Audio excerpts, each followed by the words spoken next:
예수님께서 십자가에 죽임 당하시고 하나님께로 돌아갈 때가 되었을 때 제자들에게 보혜사 성령에 대하여 말씀하셨습니다.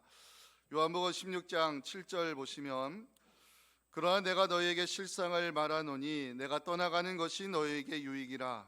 내가 떠나가지 아니하면 보혜사가 너희에게로 오시지 아니할 것이요, 가면 내가 그를 너희에게로 보내겠다 약속하셨습니다. 주님께서 보내시겠다 약속하신 보혜사를 요한복음에서는 진리의 성령이라 부르고 있습니다. 요한복음 16장 13절 중요한 말씀인데요, 함께 읽겠습니다. 그러나 진리의 성령이 오시면 그가 너희를 모든 진리 가운데로 인도하시리니 그가 스스로 말하지 않고 오직 들은 것을 말하며 장래일을 너희에게 알리시리라. 아멘.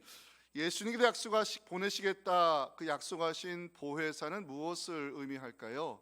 우리가 알다시피 보혜사를 헬라어로 파라클레토스라고 하는데, 원래 기본적인 의미는 도움을 받기 위해 초청된 사람, 이런 의미입니다. 도움을 받기 위해 초청된 사람. 파라클레토스는 헬라어로 여러 가지 의미를 또한 갖고 있는데요, 중재자, 중보자 또는 대변인이라는 의미도 가지고 있고 위로자, 격려자로도 쓰이기도 합니다. 주님께서 약속하신 보혜사 성령이 하시는 역할이 무엇인가를 짐작할 수 있는데요, 보혜사 성령은 주의 제자들을 돕는 중보자이시고 예수 그리스도를 증거하기 위해 오시는 진리의 영이시며 성도의 위로자, 격려자로 오신다는 것을 성경에 말씀하고 있습니다. 예수님은 보혜사를 진리의 성령이라 부르셨는데, 그 이유는 이 보혜사가 오시는 중요한 목적 중에 하나는 예수 그리스도를 증거하기 위해 오시는 것인데, 이 사도들이 증거하는 복음을 토대로 그 말씀의 반석 위에 교회를 세우기 위해 성령께서 오셨다는 사실, 우리가 사도행전의 기록을 통해 알고 있습니다. 예수님께서 공생의 사역을 마치시고 승천하셨을 때 제자들에게 한 가지를 명령하셨어요. 이 성을 떠나지 말고 기다리라. 그 이유가 뭘까요? 누가복음 24장 49절에 나와 있죠. 볼지어다 내가 내 아버지께서 약속하신 것을 너희에게 보내리니 너희는 위로부터 능력으로 입혀질 때까지 이 성에 머물라 말씀했어요. 성령이 임하시면 위로부터 능력을 입을 것인데, 그 능력이 사도행전에서는 권능이라는 단어로 나타나고 있거든요. 성령을 받으면 너희가 권능을 입어서 땅끝까지 이르러 증인의 사명 감당할 것을 사도행전 1장 8절에서 말씀하고 있습니다. 유명한 말씀이죠. 함께 읽겠습니다.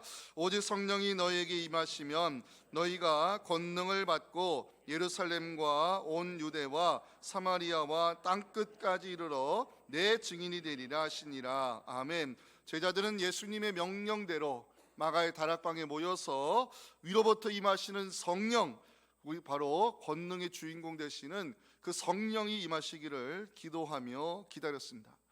오순절을 이르렀을 때 성령이 그 마가의 다락방에 임하시는 장면이 사도행전 2장에 기록이 되어 있지요. 제가 한번 읽어보겠습니다. 호련히 하늘로부터 급하고 강한 바람 같은 소리가 있어 그들이 앉은 온 집에 가득하며 마치 불의 엿처럼 갈라지는 것들이 그들에게 보여 각 사람 위에 하나씩 임하여 있더니, 이 말씀 이제 같이 읽겠습니다. 그들이 다 성령의 충만함을 받고 성령이 말하게 하심을 따라 다른 언어들로 말하기를 시작하니라. 기억할 것은요, 성령의 충만함을 받은 사람들이 성령의 말하게 하심을 따라 입을 열어 말하기 시작했다는 거, 이게 중요해요. 성령은 제자들의 입을 열어 하나님이 예수 그리스도를 통하여 하신 일을 말하게 하셨고, 이것이 선교의 시작이 되었습니다.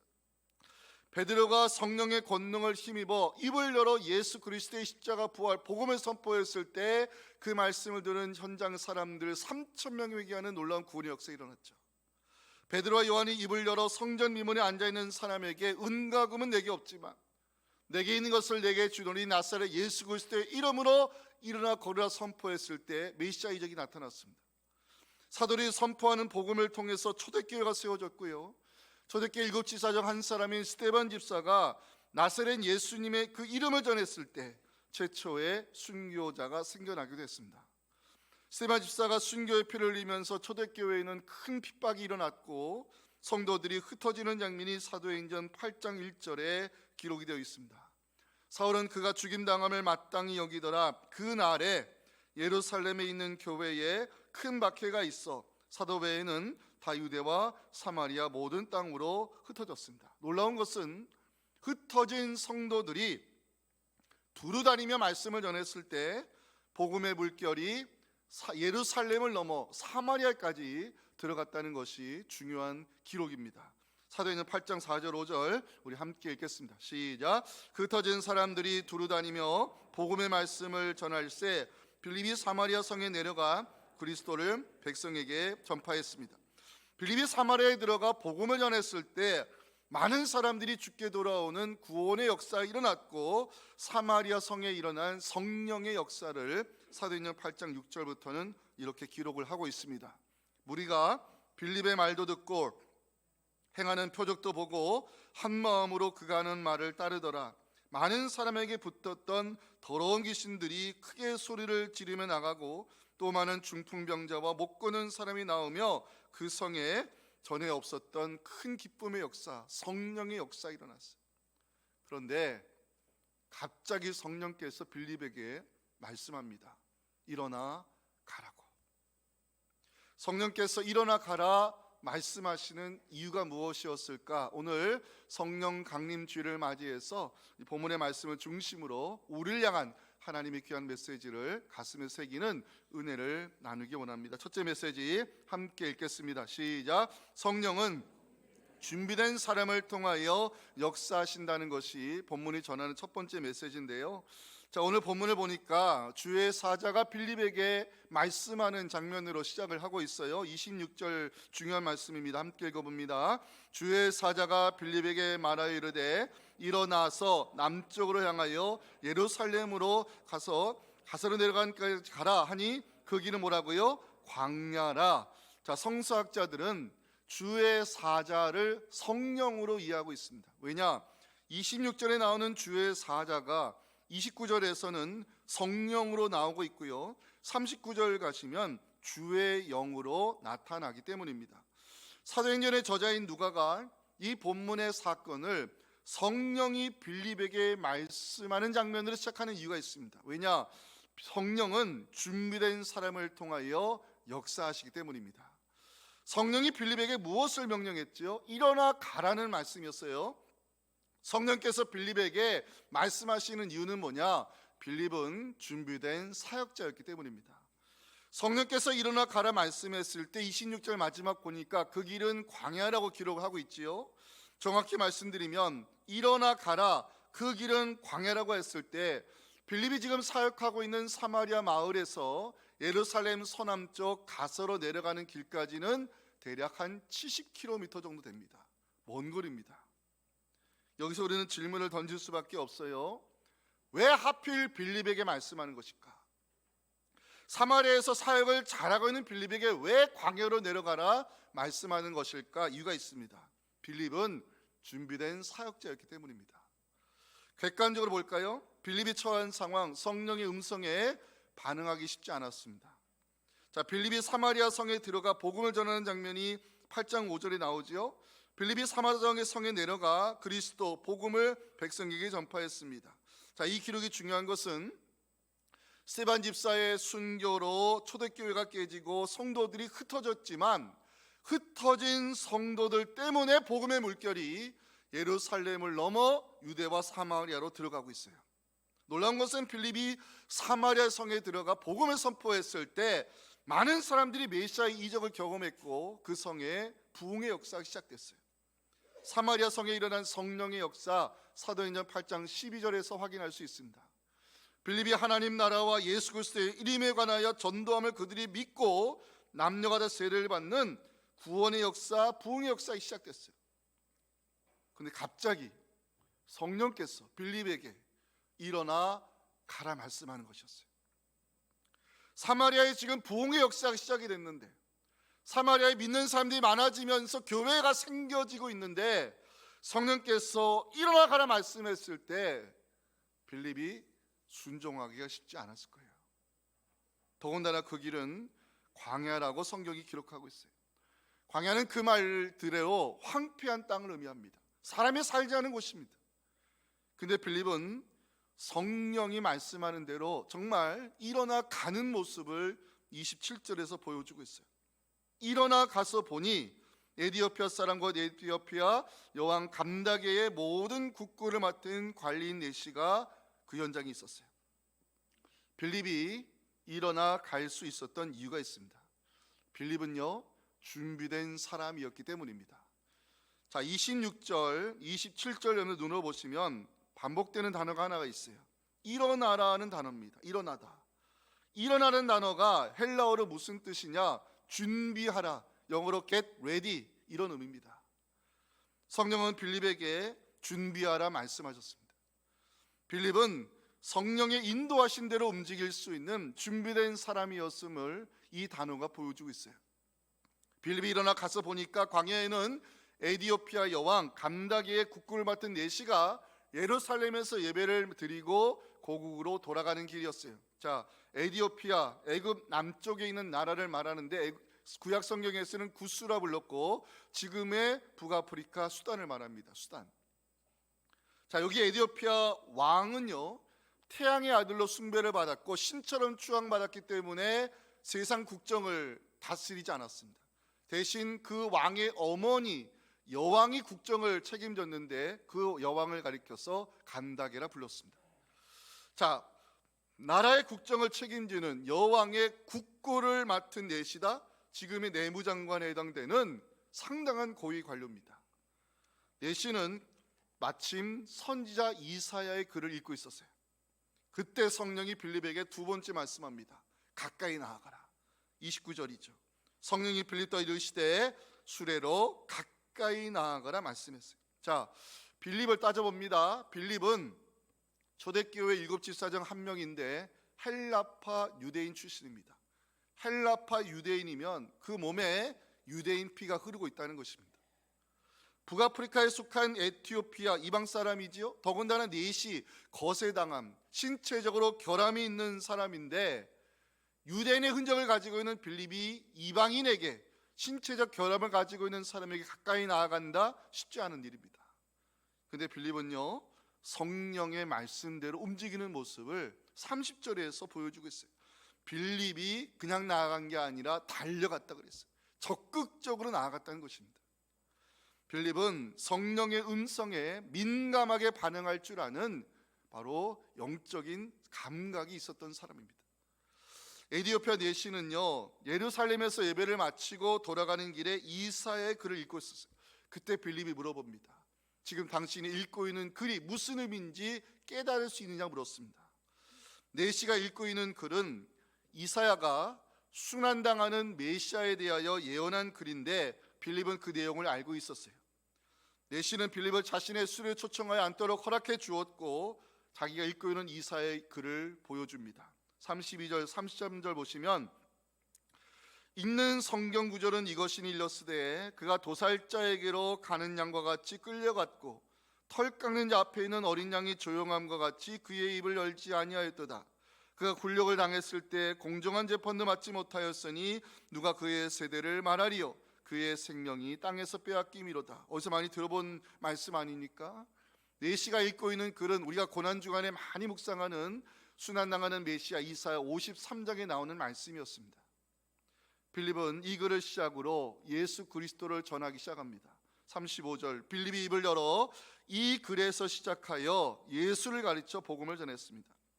빌립은 유대인 출신으로서 구약 성경을 잘 알고 있었고요. 빌립은 성령을 받은 사람으로서 이사야의 예언이 예수님의 십자가 고난을 통해 성취되었음을 알고 있었습니다. 빌립의 전도로 네시는 예수 그리스도를 믿게 되었고 그 자리에서 세례를 받는 장면이 38절에 기록이 되어 있습니다. 이에 명하여 수레를 멈추고 빌립과 네시가 둘 다 물에 내려가 빌립이 세례를 베풀었습니다. 놀라운 것은 이 사건 이후에 성령이 빌립을 이끌어가는 장면인데 빌립이 여러 성을 다니며 복음을 전하는 이 모습으로 본문이 끝나고 있습니다. 우리 39절 40절을 같이 한번 읽어봤으면 좋겠습니다. 시작. 둘이 물에서 올라올새 주의 영이 빌립을 이끌어간지라 네시는 기쁘게 길을 가므로 여러 성을 지나다니며 복음을 전하고 가이사라에 이르니라. 아멘. 자, 우리가 주목할 단어가 하나 있어요. 39절에 이끌어간지라 이 단어인데요. 이끌어가다는 것은 헬라어로 데려가다, 잡아채가다 이런 의미로 성령이 강권적으로 빌립을 잡아채듯이 데려갔다고 성경이 기록하고 있어요. 자, 이제 빌립을 제가 묵상하는 가운데 소중한 깨달음을 하나 얻었는데요. 성령의 사람은 준비된 사람이라는 것을 알게 됐습니다. 빌립이 사마리아에 들어가 복음을 전한다는 것은 사도행전 1장 8절 말씀, 바로 복음의 물결이 예루살렘을 넘어 유대와 사마리아까지 들어갈 것이라는 그 사도행전 1장 8절 말씀이 성취되고 있다는 것을 의미합니다. 빌립이 복음을 전했을 때 사마리아의 메시아의 표적이 나타났고요, 수많은 사람들이 예수를 믿고 세례를 받는 구원의 역사, 오늘로 말하면 부흥의 역사가 시작됐어요. 근데 갑자기 성령께서 빌립에게 일어나 가라, 광야로 내려갈 준비를 하라 말씀했어요. 일어나다, get ready, 준비하다는 의미로 성령이 빌립을 보내고자 하는 곳은 바로 황폐한 땅 광야였습니다. 객관적으로 보면 사마리아에서 사역하는 것이 하나님 확장에 더 유익하다 말할 수 있어요. 상황적으로 보면 빌립의 사역을 통해 사마리아의 더 큰 부흥의 역사가 일어날 것을 기대할 수 있어요. 근데 그건 사람의 생각이고 성령의 생각은 달랐다는 것입니다. 빌립은 사람의 생각을 내려놓고 성령의 말씀대로 움직이는 모습을 보여주고 있는데요. 여러분 26절 한번 보실까요?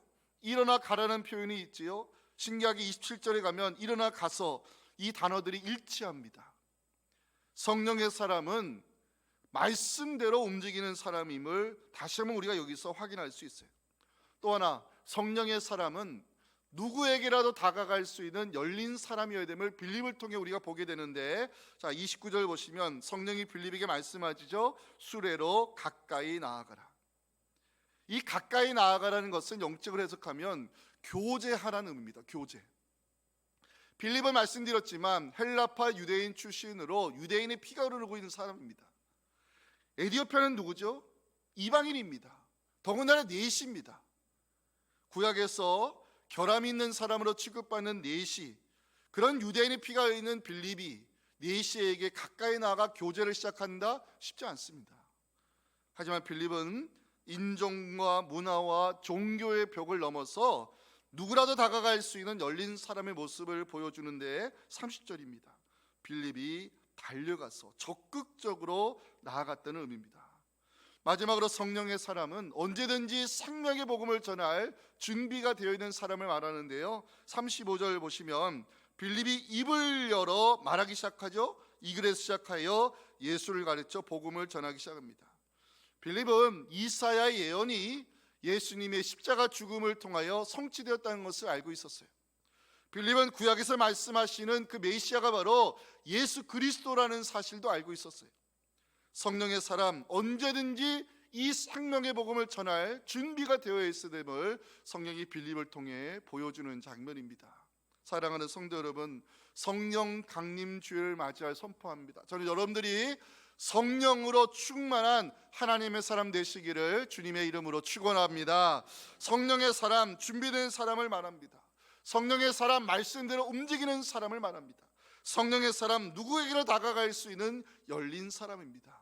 마지막으로 성령의 사람은 언제든지 복음을 전할 준비가 되어 있음을 기억하시고, 성령의 사람으로 살아가는 여러분들 때문에 누군가는 하나님께로 돌아오는 구원의 역사가 일어나기를 주님의 이름으로 축원합니다. 자, 두 번째 메시지 함께 읽고 마치겠습니다. 오늘 설교 시작. 성령은 한 사람을 통하여 계속해서 역사한다는 것이 오늘 본문이 주는 두 번째 메시지인데요. 이제는 우리가 관점을 내시에게로 옮겨서 이제 마지막 말씀을 좀 들어보겠습니다. 자, 성령께서 일어나 가라 말씀했을 때 빌립이 그대로 움직였죠. 일어나 현장에 가서 보니 거기에는 바로 하나님이 예배해 놓으신 내시가 기다리고 있었어요. 제가 이 본문을 묵상하면서 에디오피아 내시는 성령이 준비해 놓은 사람이구나 알게 됐어요. 자, 성령께서 내시를 준비해 놓으신 이유가 있습니다. 성령께서 내시를 준비해 놓으신 이유, 첫 번째는 그에게는 종교적 열심이 있었기 때문입니다. 자, 27절 보시면 일어나 가서 보니 내시가 예배를 드리고 예루살렘에서 고국으로 돌아가고 있었어요. 북아프리카에서 이스라엘 예루살렘까지 예배를 드리고 간다. 종교적으로 열심히 있는 사람이에요. 또 하나 내시가 가지고 있는 종교적 열심의 증거가 그의 손에 들려있는 이사야 두루마리입니다. 28절 보시면 돌아가는데 그냥 돌아가지 않았어요. 돌아가면서도 선지자 이사야의 글을 읽고 있었어요. 그 당시에 서기관들이 필사한 이사야서 두루마리를 가지고 있다? 이거는 신앙적으로 굉장히 열심 있는 사람임을 보여주는 증거입니다. 자, 이 내시는 이사야의 글이 무엇을 의미하는지 알고 싶어 했을 거예요. 빌립은 그 글이 무엇을 의미하는지 깨달을 수 있냐고 물었을 때 내시가 주저없이 자신의 수레로 빌립을 초청하는 장면을 31절에서 보여주고 있어요. 대답하되 지도해주는 사람이 없는데 내가 어찌 이걸 깨달을 수 있겠느냐 하면서 빌립을 곧장 자신의 수레로 초청합니다. 열심히 있는 사람의 모습이죠. 내시가 어떤 사람? 한 나라의 국고를 맡은 내무장관, 여왕의 최측근 고위 관료입니다. 그럼에도 이 사람이 그 먼 길에서 예루살렘에 예배를 드리러 왔고 돌아가는 길에도 이사야의 글을 읽고 있었고 그 빌립의 질문에 바로 빌립을 초청하는 열심을 보여주면서 말씀에 대해 들을 준비가 되어 있는 사람임을 성경이 보여주고 있어요. 빌립이 이사야의 글을 시작으로 복음을 전했을 때 내시가 또 한 번의 열심을 보여주는 게 세례를 요청하는 장면입니다. 36절 보시면 길 가다가 물 있는 곳에 이르러 내시가 말합니다. 보라 물이 있으니 내가 세례를 받으며 무슨 거리낌이 있느냐. 세례를 요청하는 열심을 보여주는데 자, 이제 여러분들이 37절을 읽어주시면 좋겠습니다. 37절 시작. 읽어주세요. 시작. 없어요? 예. 자, 우리가 읽고 있는 성경의 버전은 개역 개정인데 성경에도 사본들이 많잖아요. 뭐 사해사본, 뭐 쿰난사본, 뭐 여러 사본이 있는데도 사본들 다 권위들이 있어요. 권위들이. 그래서 개역 개정은 최고의 권위 있는 사본에 따라서 이 한글로 번역이 된 건데 그런 권위가 약한 사본들이 있어요. 후대의 사람들이 첨가되는 글들이 들어가는데 37절이 없는 이유는 우리가 인정하는 최고의 권위 있는 사본에는 이게 없어요. 빠져 있어요. 근데 권위가 약한 다른 사본들에는 37절 말씀에 이게 첨가되어 있어요. 들어보세요. 빌립이 이르되 네가 마음을 온전히 하여 믿으면 가하니라. 대답하여 이르되 내가 예수 그리스도께서 하나님의 아들인 줄 믿노라. 이 글이 들어가 있어요. 어찌됐든 빌립이 복음을 전했을 때 이 내시는 그 자리에서 예수 그리스도를 영접했고 그 자리에서 세례를 요청할 정도로 종교적으로 굉장히 열심히 있는 사람이었다는 것을 알 수 있어요. 이것이 성령이 빌립을 광야로 보낸 이유입니다. 다시 말하면 이 내시는요 구원받기로 예정되어 있는 성령이 준비해 놓은 영혼이었다는 것을 이 성경이 우리에게 보여주고 있습니다. 두 번째, 성령이 내시를 준비해 놓은 이유가 있습니다. 바로 그가 최초의 이방인이 되었기 때문입니다. 이게 무슨 의미입니까?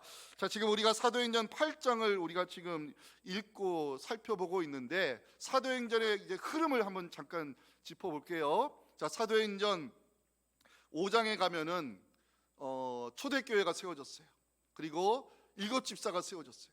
그리고 사도행전 6장에 가면 스데반 집사가 생애 마지막으로 설교를 하는데 유대인들이 이 스데반 집사를 돌로 쳐 죽이죠.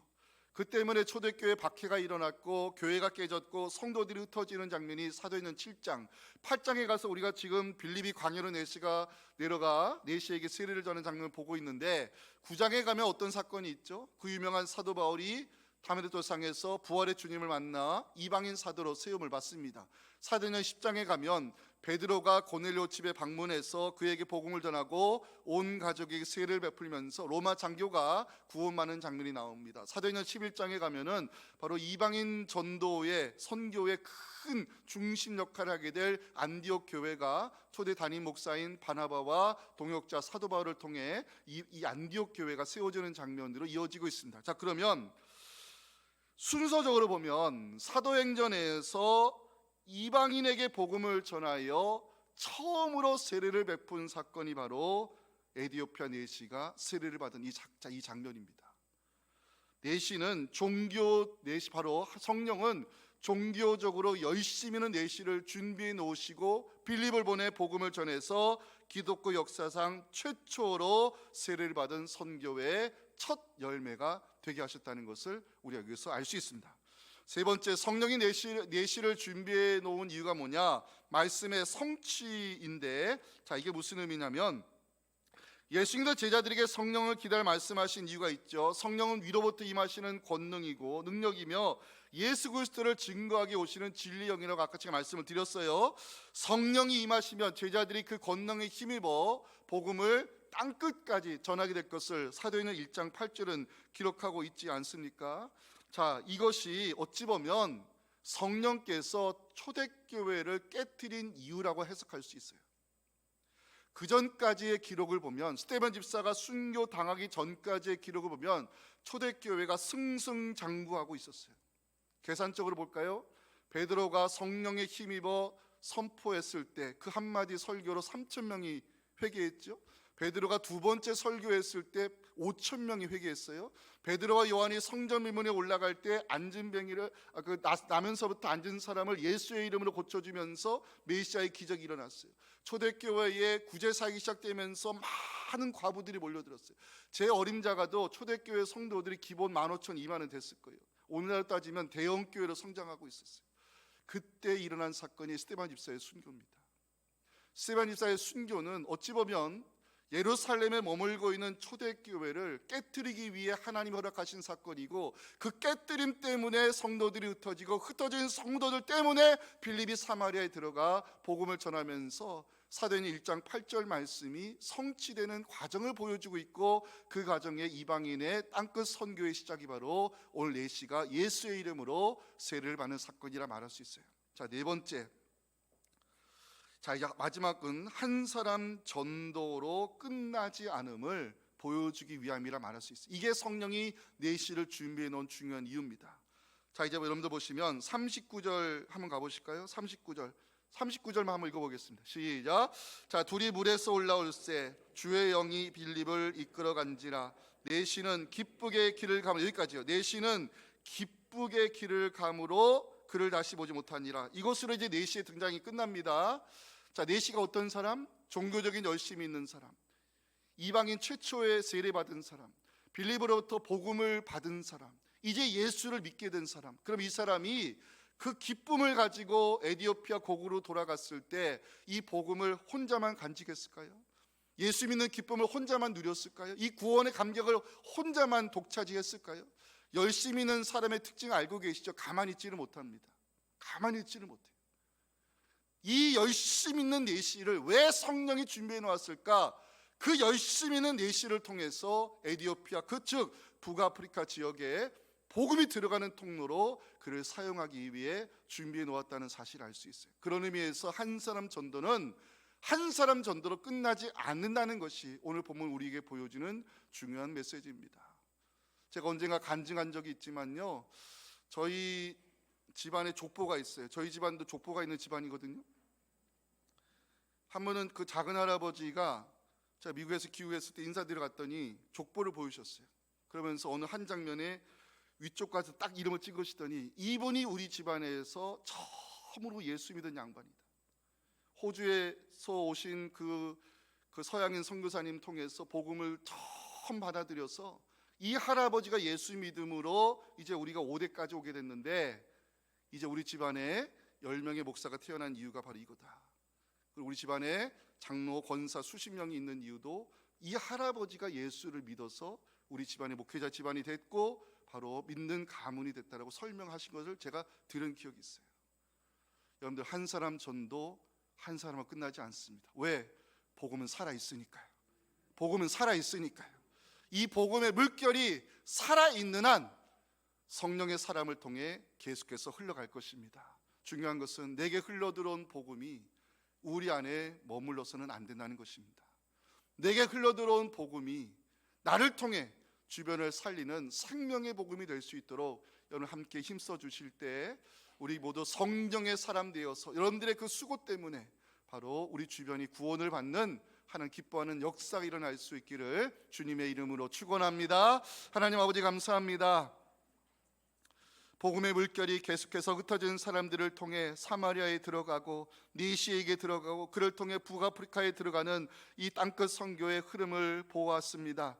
하나님, 누군가의 수고로 내게 흘러들어온 이 복음이 혹시 내 안에 머물러 있지는 아니한지요? 이 복음이 혹시 내 안에 고깃물이 되어 있지는 아니한지요? 우리의 믿음을 다시 한번 돌아보게 도와주셔서 성령의 사람은 움직이는 사람이요 열심히 있는 사람임을 다시 한번 기억하고 내게 흘러들어온 이 생명의 복음을 주변에 흘러 보내므로 가족 구원에 성공하게 도와주시옵시고 아직도 예수 그리스도를 만나지 못할 죽어간 영혼들을 살릴 수 있는 축복의 통로로 우리를 사용해 주셔서 사마리아 성에 일어난 그 부흥의 역사가 우리 교회에도 다시 시작될 수 있도록 성령이여 역사하여 주시옵소서. 예수님의 이름으로 기도하옵나이다. 아멘.